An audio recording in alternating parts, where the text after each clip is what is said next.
நான் காவியா. கடந்த வெள்ளிக்கிழமை காலை 6 மணிக்கெல்லாம் எழுந்து குளிச்சிட்டு இருந்தேன். அன்னைக்கு வெள்ளிக்கிழமை என்பதால் கோயிலுக்கு போகணும்னு அவசரம். அந்த அவசரத்தில் குளியலறையின் கதவை உள்பக்கமாக சாத்த மறந்துட்டேன். நான் குளிச்சிட்டு இருக்கும்போது திடீர்னு என் பையன் கதவை திறந்துட்டான். அந்த நேரத்தில் நான் உடலில் ஒரு நூலும் இல்லாமல் நின்றேன். என் மகன் அதை பார்த்துட்டான். உடனே அம்மா தெரியாம திறந்துட்டேன்னு சொல்லி அவன் அறைக்கு போயிட்டான். இந்த கதையை முழுமையா கேளுங்க, ரொம்ப சுவாரஸ்யமா இருக்கும். இப்படிப்பட்ட கதைகளுக்கு எங்க சேனலை சப்ஸ்கிரைப் பண்ணிக்கோங்க. நான் குளியலறையிலிருந்து என் அறைக்கு போய் உடை மாத்திக்கிட்டு கோயிலுக்கு போனேன். திரும்பி வரும்போது என் கணவரின் தம்பி எழுந்து குளிச்சிட்டு சாப்பிடாம உட்கார்ந்திருந்தார். நான் தம்பி சாப்பிடலையான்னு கேட்டேன். இல்ல அண்ணின்னு சொன்னார். சமைக்கலாம்னு சமையலறைக்கு போனேன். அப்போது அறியாமலேயே என் சேலை நெருப்பை தொட்டு எரிய ஆரம்பிச்சது. ஐயோ அம்மான்னு கத்தினேன். என் குழந்தனார் ஓடி வந்து என்னை காப்பாத்த என்னோட சேலையை அவிழ்த்து விட்டார். அந்த நேரத்தில் அவர் வேறு வழியில்லாமல் அப்படிச் செய்தார். நான் உள்ளாடைகளுடன் நின்றேன். அவர் என் மேலிருந்து கீழே பார்த்துவிட்டு, அண்ணி உங்களுக்கு ஒன்னும் ஆகலையான்னு கேட்டார். நான் இல்லைனேன். ஆனால் அவர் பார்வை மாறிக்கிட்டிருந்தது.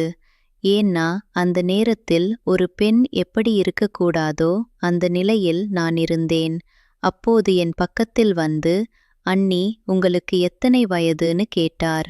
நான் இப்போது வயசுதான் முக்கியமான்னு கேட்டேன். சொல்லுங்கன்னு ஒரு காந்தக் குரலில் கேட்டார். 30 வயதுதான்னேன். அண்ணன் இறந்து எவ்வளவு நாள்னு கேட்டார். 5 வருஷம்னேன். அவர் ஒரு மதமதப்புடன் அங்கிருந்து போனார்.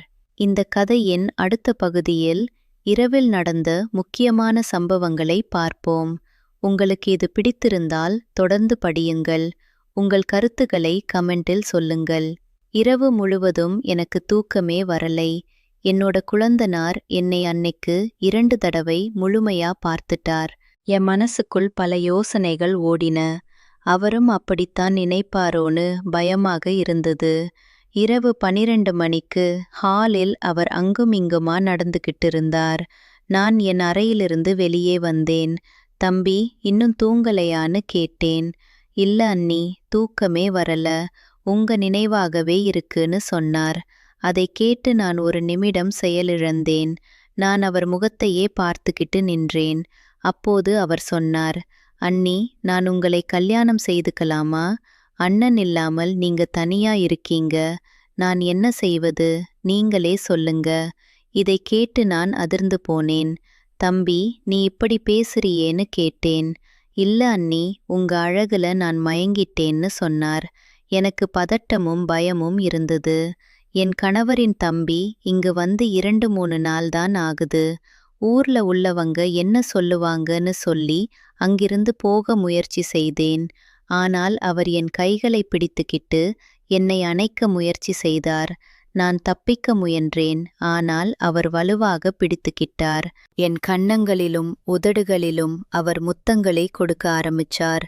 பிறகு ஹாலில் இருந்த சோபாவில் என்னை தள்ளி அமர்த்தி ஏதோ செய்ய முயற்சி செய்தார். திடீர்னு நான் அழுததும் அவர் சற்று நகர்ந்தார்.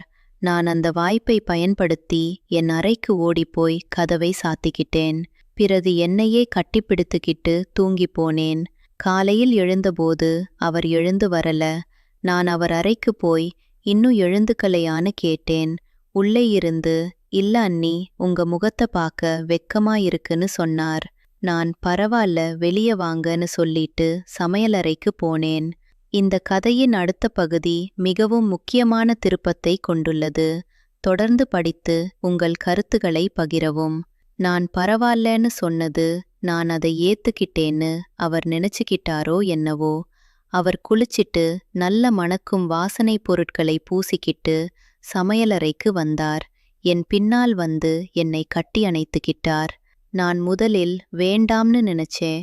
ஆனால் அவர் அணைப்பு என்னை ஒரு விதமான சுகத்துக்கு தள்ளியது. நான் மெதுவாக மறுப்புகளை விலக்கிக்கிட்டேன். அன்னைக்கு சனிக்கிழமை என்பதால் என் மகளுக்கு பள்ளி இல்லை.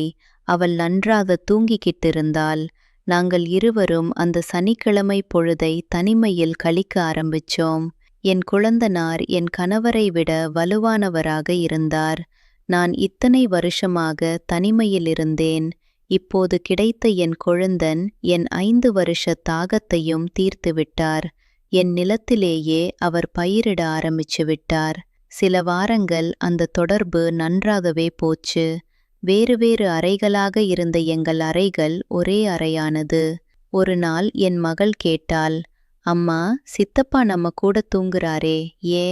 நான், சித்தப்பாவுக்கு பயமாயிருக்கு அதான்னு சமாதானம் சொன்னேன். இப்படியே போய்கிட்டு இருக்கும்போது ஒரு நாள் இரவு நான் தூங்கும்போது யாரோ ஒரு அந்நியன் என் உடலை தொடுவது போல உணர்ந்தேன். திடீர்னு விழித்து பார்த்தேன். என் பக்கத்து வீட்டுக்காரன் ஜீவா. ஜீவா, இங்கே என்ன செய்றேன்னு கத்துனேன். அவன் சொன்னான், கத்தாதே, உன்னோட குழந்தனோடு நீ செய்யும் எல்லா காரியமும் எனக்கு தெரியும். என் மொபைல்ல ரெக்கார்ட் பண்ணி வச்சிருக்கேன்.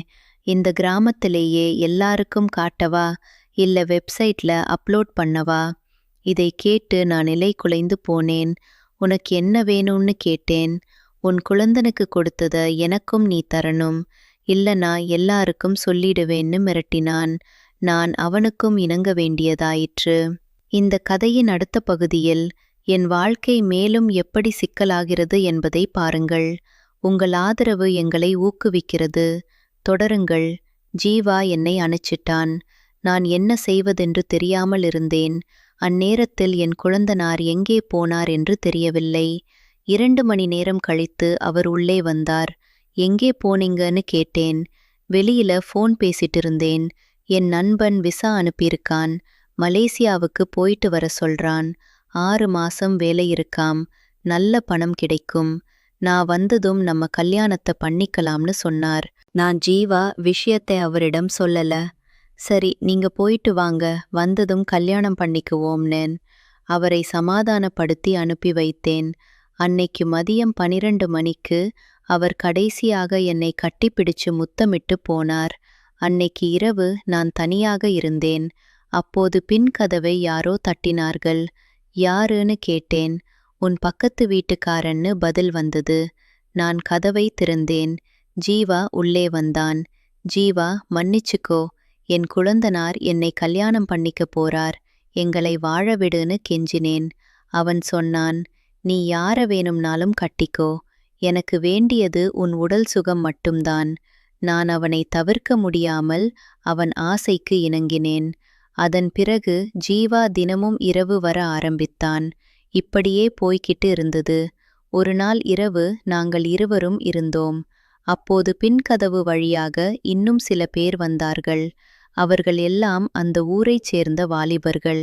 ஜீவா, நீ யாரிடமும் சொல்லலேன்னு சொன்னே, இப்ப ஏன் இவங்கெல்லாம் வந்திருக்காங்கன்னு பயத்துடன் கேட்டேன். அவன் சிரித்துக்கொண்டே சொன்னான், சாகப்போகிற உடல் தானே, எல்லாரும் அனுபவித்துதான் போகணும். அந்த 7-8 வாலிபர்களும் சேர்ந்து அன்னைக்கு இரவு முழுவதும் என்னை அவர்களின் ஆசைக்கு அடிபணிய வைத்தார்கள். இந்த கதையின் அடுத்த பகுதியில் நான் எப்படி இந்த கொடுமையிலிருந்து தப்பிக்க முயற்சி செய்கிறேன் என்பதை பார்ப்போம். இது ஒரு முக்கிய திருப்பம்.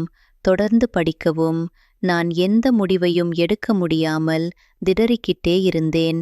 அப்போதுதான் எனக்கு புரிந்தது, நான் ஒரு ஆணிடம், அதாவது என் குழந்தனாரிடம் இழந்த என்னுடைய சுயமரியாதையே என்னை இந்த நிலைமைக்கு ஆளாக்கியிருப்பதாக.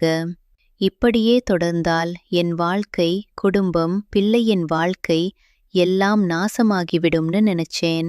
உடனே ஊர் மக்களுக்கு தெரியாமல் வீட்டை பூட்டிட்டு காலை 5 மணிக்கு எங்கள் கிராமத்தை விட்டு நகரத்துக்கு வந்துட்டேன். அங்கே ஒரு வீட்டை வாடகைக்கு எடுத்து அந்த நகரத்திலேயே வசிக்க ஆரம்பிச்சேன். 6 மாசம் கழித்து என் குழந்தனார் ஊருக்கு திரும்பி வந்தார்.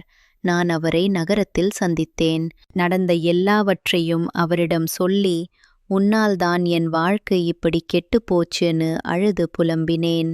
அப்போது அவர் சொன்னார், என்னால்தான் உங்க வாழ்க்கை கெட்டு போச்சு, அதை சரி செய்வது என் கடமை.